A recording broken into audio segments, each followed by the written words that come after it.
Family can be an absolutely beautiful thing. Family can also, unfortunately, be an absolutely terrifying thing. Here are the 3 most terrifying sounding family related horror stories that have been suggested to me over the past 2 days. Enjoy. Family is all we have left. How are we on supplies? I asked my wife. She sighed. I used the last of the eggs and flour this morning, and the beans are almost gone. We can get some herbs from the garden, but we'll need to go on a supply run soon. I finished. We looked at each other. Neither of us had to say anything. We both knew what it meant. I began to prepare while she went to let the kids know. What does that mean?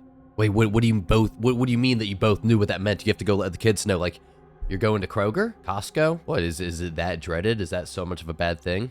I kind of like grocery runs, if I'm being honest with you. The next morning, I arranged all of our things into 4 packs. 1 each for me, Olivia, Maya, and Liam. Each had the necessities for our trip. Some water, spare clothes, towels, and sunglasses for the brightness of the day, and a knife in case what?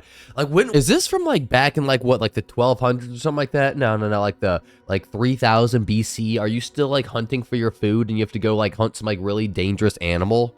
No, like, way before than actually. Are you, like, hunting, like, what is all this preparation for food? I'm perplexed. I pulled each of the kids to me by their shoulders, looking in their eyes one at a time while their mother watched. That got weirdly creepy for no damn reason. We've made this trip before. I know it's a lot. I know you're scared, but you can do it. Just stay with your mother and me at all times, and everything will be fine. We'll make it through like we have before. And remember, never stray from the path. All right, this family clearly does not live anywhere near Costco.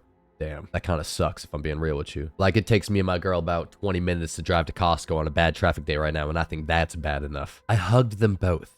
Olivia did the same, and we were off. We exited the door, removed the covering hiding the entrance, and headed out into the daylight for the first time in years. What in years? I need some, like, context. What is going on here? Why do you have a covering hiding the entrance? Why have you not been out in the daylight in years? Are you allergic to the sun? Are y'all being, like, hunted by vampires, but instead of only being able to go out in the dark, they can only go out in the sunlight? Wait, are you the vampires? Oh, I think I just solved this mystery before they even had the chance to solve it for me. The sight still amazed me. I remembered my childhood. The world had seemed limitless, with the sun shining brightly down upon beautiful fields of endless grass and towering trees. Now, all that was left was wasteland. Wasteland, huh? What is this? Like after some type of like nuclear explosion or something? I feel like we're living in Fallout right now. The aliens had come 15 years ago. Never mind, no nuclear explosion, just aliens. I was mistaken. The aliens had come 15 years ago, promising peace and cooperation. We'd believed them. All right, now that honestly just that doesn't seem like the human response to aliens invading our planet. No. Believing them? No. I think that the immediate human response to any type of invasion would just be bombs, straight to nukes, explosions, death, violence, war. That's kind of like the human way for forever and ever and ever, and that's not going to change just because some people come from out of planet. Yeah, no. We like declare war if you step across like an imaginary line that we drew in the sand. Yeah, if you're coming from another planet, you're getting blown up. I'm sorry, that's just the truth. Debate me in the comments if you want, but you know I'm not lying here. That was our first mistake. We never got a second. Now, 15 years later, the Earth was devastated. Entire cities gone. 90% of the population wiped out. The Earth no longer ours to control. I'm just taking a second to actually think about how us as humans would cope with us not actually controlling the planet anymore. Like, we control everything right now. If some type of breed is getting a little too out of hand, a little too populated, we just like kill half of them. If some type of breed is starting to go extinct, we just breed them. If there's too many trees in an area and we want some more agriculture land, we just cut down all the trees. We feel like we control everything on the planet right now. And I just cannot imagine the human cope if we actually came to the realization that we control nothing. That, in fact, actually we were controlled by something. Wow. I don't think that would go over too well. I led Olivia, Liam, and Maya on a path through the undergrowth, leading into where the city used to be. Last time we'd done this, we'd been lucky to find the remains of a store. Everything fresh was long gone. looted by other survivors or rotted away. Yeah, I'm not quite sure how you're expecting fresh food to be somewhere if, like, the aliens came, invaded, and destroyed everything 15 years ago. Unless you're in the United States, I guess. I mean, our fresh food is pretty not fresh if you're asking me, so maybe that would still be around. Maybe that would still be good to eat. Hell, just have like McDonald's make like 16,000 Big Macs or something like that, or double cheeseburgers. I mean, that'll last you 15 years. That shit don't go bad. Yeah, you'd be solid. Just stock up an entire drawer of Big Macs and that'll last you through the next couple of years. Everything fresh was long gone, looted by other survivors or rotted away. But there had been some storable goods and packets of medicine left untouched. We'd have to hope we'd get that lucky again. Yeah, good luck with that. I don't think luck's in your favor right now. My eyes were constantly scanning the horizon for any sign of the Zinth, the closest to human tongue could come to pronouncing their name. The Zinth. It's actually kind of a badass and intimidating name. Keep your eyes open, everyone. At the first sign of anything wrong, duck behind the nearest covering and go completely still. Ooh, are these aliens like T-Rexes? They can only see you when you move. They sense movement, so if you just like hold still and freeze, you're good to go. I feel like people with Parkinson's wouldn't be very good at that. Of course, that was just wishful thinking. The most terrifying thing about the Zinth was what we didn't know. Even now, after they'd killed 90% of humanity, no one knew exactly how. There was little reliable information. The few who had seen them and lived reported only vague impressions of wrongness and terror. Nothing regarding their appearance or abilities. They were an absolute mystery. So you're telling me these aliens just appeared out of nowhere one day. No one really sees them, has ever talked to them, communicated with them or anything, but yet you guys believe that they were on your, or that they wanted peace and harmony. How does that work? And how does 90% of humanity just disappear? Do you just like wake up one day and they're not there next to you? Or like they just like disappear, like entire households, apartment complexes, cities, towns just disappear in the middle of the night? And no one knows how. It's like that Croatoan mystery that has never really been solved, but I guess with the entire world. We traversed the broken landscape, keeping silent as we moved to avoid predators, both terrestrial and otherwise. Passing a bridge, we heard a noise. Nathan? Whispered my wife worriedly. I motioned for everyone to take cover. Then I crept forward, slowly, trying not to show how terrified I was in case the children were watching. I kept listening and heard another noise, faint but unquestionable. I approached slowly, ready to bolt at a moment's notice. This guy said his only weapon was a knife, right? Like he doesn't have a gun or even like a sword, an axe maybe, a machete, nothing, just like a kitchen knife, I'm assuming. Oh God, here we go. The noise was coming from a pile of debris. I moved the pieces and there it was. A man, injured, bloody, barely conscious, with a badly bleeding gash on his forehead and a leg that was bent at an unnatural angle. That's his way of saying that his leg was broken. He was whispering. I leaned in closer to hear. Ambush. You hear that and you grab your family and you get out of there. Yeah, no ifs, ands, or buts. You don't rescue that man. You don't look around. You grab your family and you ram back in the exact way you came from. Peace, sayonara, get the hell out of there, bro. I jumped and looked around in all directions. No. See, this is the opposite of what I was saying. I was saying you take off, you run. You don't look around for anybody else. You've already wasted like 3 seconds. No, bah. But I couldn't see anyone. Instinctively, I threw the man's arm over my shoulder and dragged him with us as we left. Instinctively, you did that? No, instinctively, I'm grabbing my children and my wife and running. I'm getting the hell out of them with them. I'm sorry. Random stranger man that I met on the side of the road. I'm sorry. No. My instinct is not telling me to grab you. My instinct is telling me to save my family. Hate to be that guy, but I'm going to be that guy 10 out of 10 times. Miles away, we decided to settle down for the night. I built a small fire under an overpass. We huddled for warmth, hidden by surrounded debris. Yo, okay, also, like, you don't know this guy. You don't know whether he was a part of the ambush. You don't know if he was there as part of the group that was going to ambush you. You don't know this man. Why are you bringing this man with you and your family? You're putting your entire family in danger for the sake of this random stranger. No, you can't trust people. No. I tended to the stranger's wounds as we waited for dawn. I could tell the moment he regained consciousness. Every muscle in his body tensed. Yeah, tensed probably because his leg is broken and his freaking head is bashed open. He's probably in a lot of pain. You got meds for him? Huh? You're gonna need painkillers, alcohol, antibiotics probably, stitches. I don't know, a lot of things that you probably do not have and that you will not have. Survival instincts of a panda bear over here. Relax, friend. We mean you no harm. We found you injured and shared our fire with you. We've used this underpass before. We even carved our initials into the wall years ago. You are safe here. He's about to be like, ha ha ha ha, but you aren't. Watch, I'm calling it here. He looked at me suspiciously, but made no move to attack. Neither did I. Eventually, he spoke. Are they here? Are who here? I asked. The Zinth.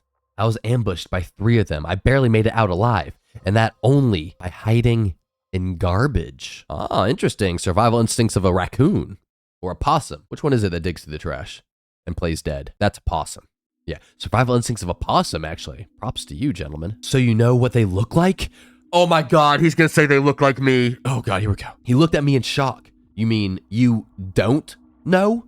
I stared back at him. No, we don't know their appearance or their abilities. We don't know how they defeated us. We've speculated that they can fly or that they have superhuman strength, that they resemble prehistoric reptiles or flying behemoths, but nobody who's seen one has lived to tell the tale. Okay, yo, our OP here, our protagonist is clearly in the dark here in like every single way. I feel like a lot of other people might have a lot more information than he does, or like these aren't actually people and he is in fact a Zinth. I think that he just tried to rescue a Zinth. He shook his head. How are you still alive? Yeah, that's my question too. What do you mean? What are they? He looked at me.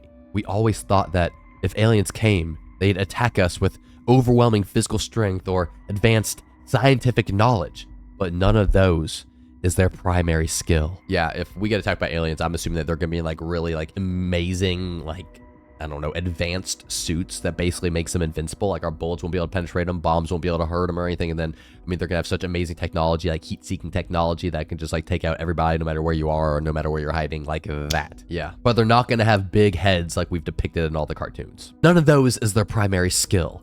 What is? I asked, riveted.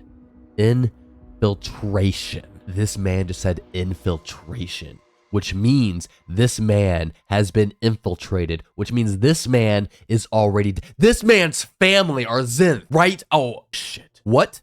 They have 2 gifts. They can take the form of any living being, and they can alter freaking memories. Okay, yeah, that's terrifying. That's terrifying. Because look, if they're just like taking the form of, say, this man's family, and then they can just like be this man's family, and then they can alter the man's memories to not remember that his family ever freaking died.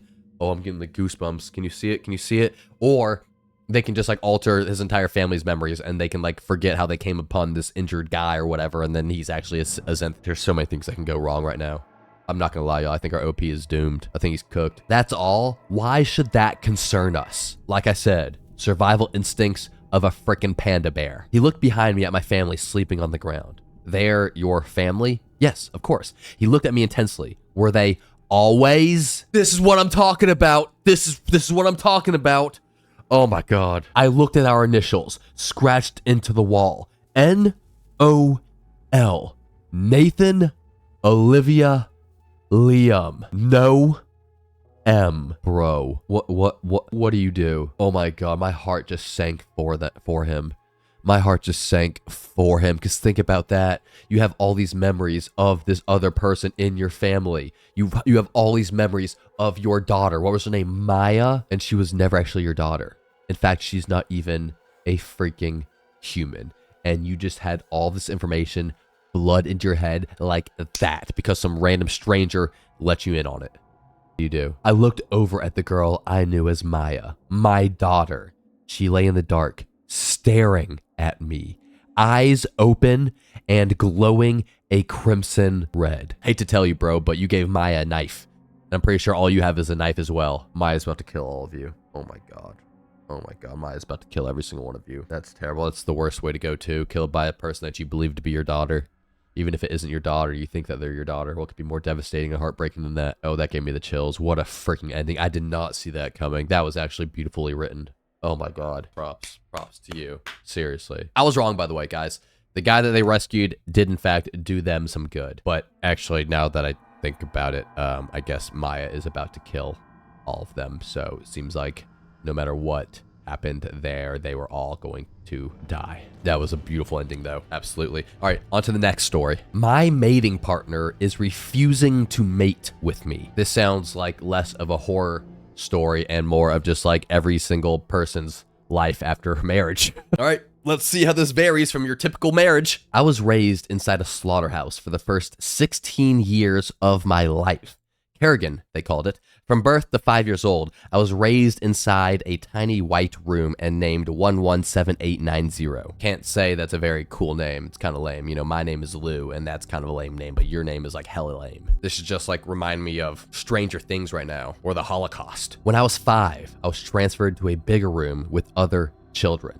We were taught to read and write and educated on humanity's biggest sin, our parents' horrific evil. Okay, I'm hooked. Let's hear what it is. It's going to be something like selling out America's entire medical industry to private equity or something. It's not, but it should be. It should be. That is a horrific evil. 11456, one of the older kids who grew up alongside me, said Kerrigan used to be a shopping mall. Whoa, cool. That used to be a Taco Bell, and pointed to clinical white walls. Or during playtime, she would shout, "Look, over there used to be a movie theater." Honestly, that just sounds like me anytime I'm driving through my hometown now with like my little cousins or nephews or anyone younger than me, if I'm being honest with you. So I feel you and I relate to you, 11456. It's not that I didn't believe her. Humanity had left its mark, no matter how hard they tried to remove us. 11456 told me they had left advertising boards scattered around. I like the Spider-Man, a brand new day one. Oh, I'm actually kind of excited to see that movie. I can't lie to you. I feel like Marvel's about to make a comeback. I really do. Tom Holland, Robert Downey Jr. Yep, they're gonna blow that shit up again in a good way. I didn't know what a Spider-Man was, but I sure as hell wanted to. Kerrigan was one of the more high-tech slaughterhouses. When kids were transferred from other factories, they spoke of tiny, suffocating wooden houses holding 50,000 children, cooped up with zero sunlight. I'm very curious as to how we transfer from this into how your breeding partner does not want to mate with you. How are we going to connect these dots? And I hope that before too long, these people are no longer talking about children, because that's it's making me a bit uncomfortable, a bit queasy. Those kids were feral, especially those who'd grown up in the outside world. I knew a boy who had a human name, Eris. He told me his parents were killed and eaten raw right in front of him. What the hell is going on in this universe? What? First of all, what is the sin that humans created? How did we get all the way to cannibalism? Like, what is happening right now? Or is it cannibalism? Or like, did wolves make a comeback and are they now the most dominant predator on Earth again? Eris spoke in a low, hysterical giggle, describing his mother's entrails in perfect detail. Ew, what a sicko. It's like some Jeffrey Dahmer type shit. His father's skull opened up, brains spilling out onto steaming concrete, and his own desperate screams. I saw his quiet moments when he wasn't performing for an audience only he could see. We were going to escape, he whimpered into his knees. Eris was only with us for maybe a week. I never saw him again. 11456, who secretly called herself Josie, gave all of us birthdays. 11456, or Josie, is the type of person that can turn any type of event or function or anywhere that you have to be in general into a great time. Definitely a class clown in like any type of like school, right? Definitely the person that everyone gravitates towards at a work function because she's the only person not like having her soul sucked out. In 2026, she would be, oh God. She would be an influencer, wouldn't she? Be a TikToker. She turned to me with a big smile and said, June 18th. I started tallying the days, counting down. When my 15th June 18th came, the group of us were sent to a glass room. We learned all about it in class. Forced to watch female birthing videos at the age of 12. Why are we doing this when y'all are 50? Why is that gotta be in this? Like, why can't you at least make him 18 for the story? Like, now I'm uncomfortable. Now I don't feel so well. Now I don't even know if this is allowed on YouTube. Our prime objective as healthy stock was to continue the human race and provide meat for them. Is this more aliens, or is this like some type of like demonic presence, or is this just like a group of humans that are in fact cannibals providing meat for people? Imagine having to like being part of like some like birthing organization, like where you're literally just like a birthing person. That's what you are. And it's not even to like repopulate the human race or anything. It's literally just to like continue to create food for someone. Is that what a chicken feels like? We had 2 years to pick a male partner, create offspring as adults, and be ready for slaughter. Okay, good. Now we're talking about adults. Good. 2 years. You're 15 now, so 2 years put you at 17. You start to have a kid, or wherever you have a kid at the age of 18 or something like that. Good. This is allowed on YouTube. Thank you. I think, right? YouTube, we're good. Our one rule was never look through the glass. I didn't want to find a mate. Josie was the one who made my cheeks warm. She was slaughtered 2 years earlier. Oh, damn. Josie was my favorite character. I didn't realize she was already gone. That sucks. RIP. Before she left, Josie gave us each a human name. Josie called me Hope. I hate to tell you this, Hope, but I know several Hopes, like IRL, and life has been pretty hard on all of them. Luck has never really been on their side, so I don't think that this story is going to end up too well for you if I'm just like basing this on like my life experiences. On my 16th, June 18th, a new boy called 11789 was transferred to Kerrigan. They brought him in the middle of the night, dumping him on the ground.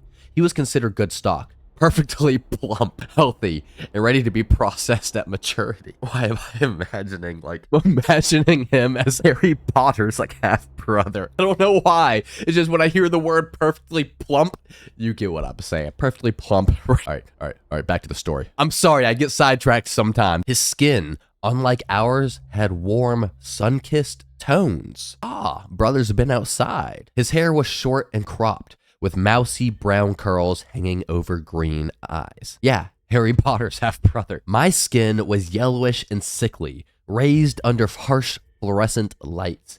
My hair reached my tailbone, and I could play piano on my rib cage. The first thing he said to me was, "You look like a fucking Simpson." Bro, 10 out of 10 flirting game. 10 out of 10 flirting game. I didn't know what a Simpson was, but I thought he was funny. The boy was surprisingly not a psychopathic human. "I'm Rowan. Rowan Daly," he said, despite the identification tag around his neck reading 11789. "Don't fucking call me that BS." I like Rowan. I think him and Josie would have gotten along great. R.I.P. Josie. I didn't know humans had second names. A year passed, and most of us found mating partners. Nobody wanted to be with the boy from the outside. That doesn't make sense. Women always want like the strange, not the strange, like the mysterious, questionable man. The man who you can't really justify or like fully understand his past. The different one, the strange one, but the strange in a powerful sense. The knowing one, the wise one, the one who knows things like what a Simpson character is. Yeah, that's Cap. Everyone would have wanted the outside boy. They saw him as feral and an animal. Rowan Daly. I cornered him on my 17th of June 18th, calling him by his second name. Rowan was sitting cross-legged on the floor, sketching with a piece of chalk. Oh yeah, he's also like a tortured artist. Yeah, girls love that shit, especially at 17 years old. I was an absolute freaking catastrophe in high school. Emo kid, snakebite lip rings, big septum ring, big gauges, hair that covered, my entire face, in a lot of freaking legal trouble. And you know who loved me? Not my parents, but women did. Yep. All the girls in my high school freaking loved me. So yeah, that's Cap. Rowan would have been pulling everybody. Women would have been flocking to Rowan. "What do you think?" He nodded to his drawing. "I call it chicken nuggets." He shot me a grin and my gut fluttered. Get it? I was yet to understand this boy's humor. I held out my hand. "Can you be my mating partner?" The boy laughed loudly. I had to slam my hand over his mouth to avoid attracting attention. "You're not serious." Rowan looked me up and down. "I'm good." He pulled me closer. "Breathe heavy. Don't you want to go outside?" A shiver trickled down my spine. "No." Rowan folded his arms. "You do know what this place is, right?" I think Rowan's about to hit her with some knowledge that she's not going to be able to forget. It's going to change her entire perspective on everything, and now she's going to get herself in some trouble. On it right here, right now. Rowan's about to drag her into the all-knowing mud with him. And once you know, you can't unknow. And once you know, well, the people that know get in trouble. "You do know what this place is, right?" "Yes." "It's a slaughterhouse," I said, "for humanity's biggest sin." He rolled his eyes. "Which is..." Yes, this is the question I've had this entire time. "Tell us, please. This is what I'm so curious about." I didn't want to say it. We were taught not to. "Eating animals," I whispered in his ear. Oh, I'm sorry, let me redo that. "Eating animals." Rowan surprised me with a giggle. Then he took my hand and led me to the glass. Rowan smirked. "Do you want to look outside with me?" Oh shit, this is like the one rule, right? You're not supposed to look through the glass or something like that. You're not supposed to look to see what's on the other side of the glass. There was a rule about that glass, and had something with not looking in that general direction. Rowan's about to get her killed prematurely. Outside, I hissed, tried to retract my hand, but he was forceful, almost playful. Come on, Rowan pulled me closer. Live a little, huh? Yeah, Rowan's the little mysterious, tortured artist rebel. The girls would have been loving him in there. Come on now. Live a little, huh? He pressed his head against mine as I gave up, allowing myself to peer through the glass. Mind you, the one rule that they were not supposed to break.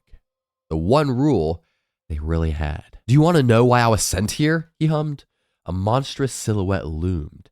I stepped back. A man holding a little girl's hand. The girl held a balloon bearing the greatest zoo on Earth. No way animals have taken over the world and are now eating and slaughtering and keeping humans captive, and they're keeping these humans captive in a zoo. Oh, how the turns have tabled. Rowan sighed as more figures emerged. Some of them waved.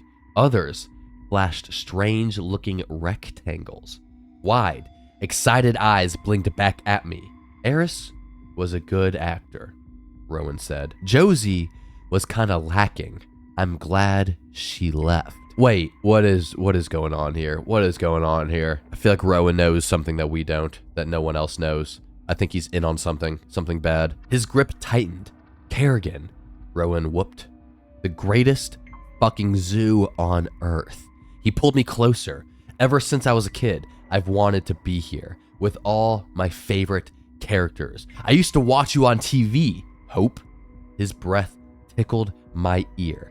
I even voted on your human name. He turned to me wearing a grin. I'm your biggest fan. This is disgusting. Oh my God. That's so freaking creepy. Oh my God. Okay, number one, I'm sorry to all the animals for ever thinking that you guys took over the world or something, and that you guys were like the bad guys in this. I should have known that it was just humans doing terrible things to other humans for their own freaking entertainment. Oh my God. That's so creepy. Realizing that you're just part of a zoo. Everything has been a complete freaking lie. And this random freaking kid that is in there that you kind of were drawn to, I guess, was not just some normal kid that is going through the same thing as you. It's a freaking fan, a sick, obsessed fan that would willingly torment you, that would willingly see you tortured and live a terrible, neglectful life. And now he just wants to take her out into the real world. Oh my God. I'm sorry, animals, for ever thinking that you could have been the bad guys in this. I knew all along that it was freaking humans. It's always freaking humans. It seems to be a twisted version of the Truman Show. The main character has always been part of a show/exhibit where they lied and said she was part of a slaughterhouse. Previous tenants, Eris and Josie, were actors placed inside to help sell the freaking story. I did not see that ending coming. And when I don't see an ending coming, I love the story. On to the next one. Someone made a true crime documentary about my death. About your death while you're still alive. That would creep me out. Call the police, please, ASAP, right now. That's not okay. That's not good. A few months ago, I got an email at 3 a.m. Life Rights Inquiry. Untitled Project. Of course it was at 3 a.m. It's always frickin' 3 a.m. My girlfriend doesn't look at the clock when she wakes up in the middle of the night because she's afraid that she'll wake up at like 3 a.m. or like 3:33 a.m. and it terrifies her. Wes Bennett, documentary producer. I looked him up. He'd done 2 films I actually recognized, the kind that get nominated for things. He said he'd spent the past year developing a story about me. Wanted to talk. Yeah, look, no, unless you know yourself, right? And unless you have accomplished amazing things or been a part of some type of like crazy situation, no, I wouldn't get involved in that. Because if nothing crazy has happened to you already and this brother wants to make a documentary about your life, that means he's got to make something crazy happen in your life. And I hate to tell you, but that usually doesn't end well. I couldn't imagine what about my life was worth documenting. He signed off with a coffee shop 3 blocks from my apartment and a time. Yo, what? This guy, like, does he know where you live too? How did he get your email address? How does he know where you live? Even like what city you live in? Bro, call The cops! He was already sitting when I arrived. Why did you agree to this? What are you doing? Survival instincts of a panda. Latte on the table, made exactly how I take it, down to the extra shot I usually get. A leather folder sat under his hand like it might try to leave without him. This brother knows your email address. He knows where you live. He knows your freaking latte order. Stand up and scream. Get the attention of everyone in that damn coffee shop. Scream your freaking lugs out and yell, call the cops. This man just jumped straight to it. He's trying to murder you. Just jump to the freaking point. Get some damn help. We talked about my life, my childhood, my job, the street I grew up on. Does this person think that this is like a date or something? Tell me about yourself, you know? How'd you grow up? What are you doing now? Like, what? What are you doing? Do you think that this is like leading to a nice like romantic dinner and then like candlelit sex or something? Because I don't think that that's where the signs are pointing right now. And I think that you should probably realize that. Once again, survival instincts of a freaking panda bear. At first, it was almost flattering. I remember relaxing into it, laughing at something he said. He had a charm you didn't notice until it closed around you. Ted Bundy type shit. Then he mentioned a third act. A stretch where I go quiet, pull away, get hard to reach. The front door one night wouldn't be locked the way I left it. No forced entry. I was so confused. Asked him what kind of documentary this was supposed to be. True crime, he said, like I'd missed something obvious. Stand up and scream. Stand up and scream. You should have done that 10 minutes ago. Now you should definitely do it. I laughed. The alternative was worse. Whose crime? He looked at me the way you look at a child who's asked something idiotic. Opened the folder. Absent-minded. Photographs. My building. My hallway. My front door. Shot from an angle that didn't exist unless the camera stood inside my apartment looking out. Stand up right now and scream bloody freaking murder. I'm about to scream for you right now, and I'm just reading the damn story. Come on, girl, pull it together. Pull yourself together. I'm rooting for you, but this is not how you survive. My chair screeched against the floor before I knew I'd stood. Thank you. Now scream. Wes closed the folder with the same calm he'd opened it. We already have most of the footage, he said. I just wanted you to know your side gets told too. Seemed like an ethical thing to do. I blocked his number that night. Email, phone, the production company's main line. You blocked his number? That's all you did? That's all you did? This guy knows where you live. He's apparently been inside of your apartment or knows someone that has. He's talking about true crime and how you are a part of it. Oh my God. If my phone was next to me, I'd call the cops for you. A week of nothing.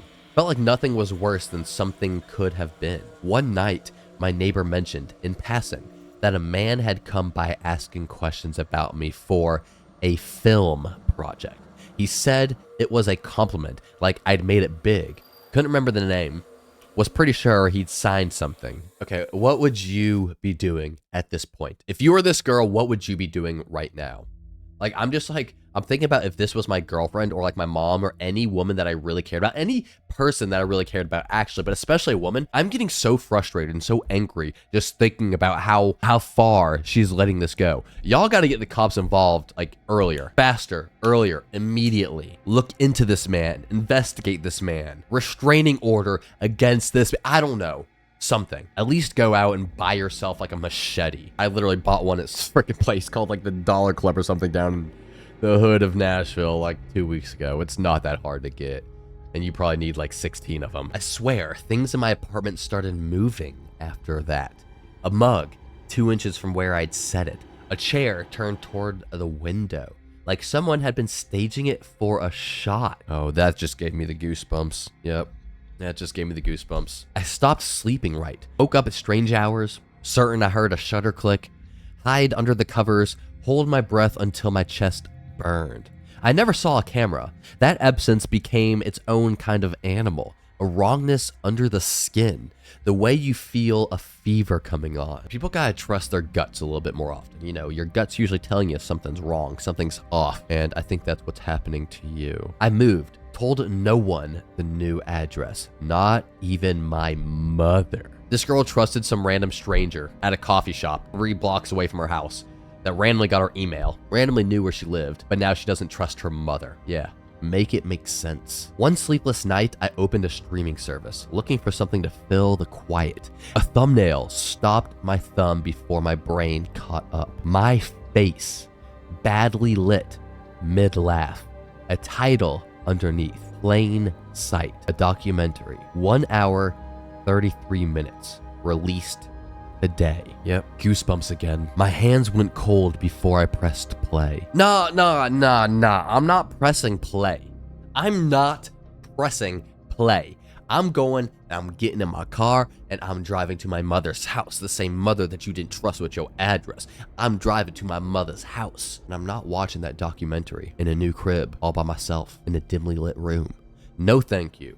God. The first 20 minutes were the coffee shop. Our conversation, cut tight, scored with ominous strings. Wes's voice, pitching to a version of me who looked far more frightened on screen than I remember feeling in the room. The actor was probably actually portraying the feelings that you should have been feeling. Yeah, my old building, my neighbor telling the camera how we met, my old front door, filmed from inside looking out.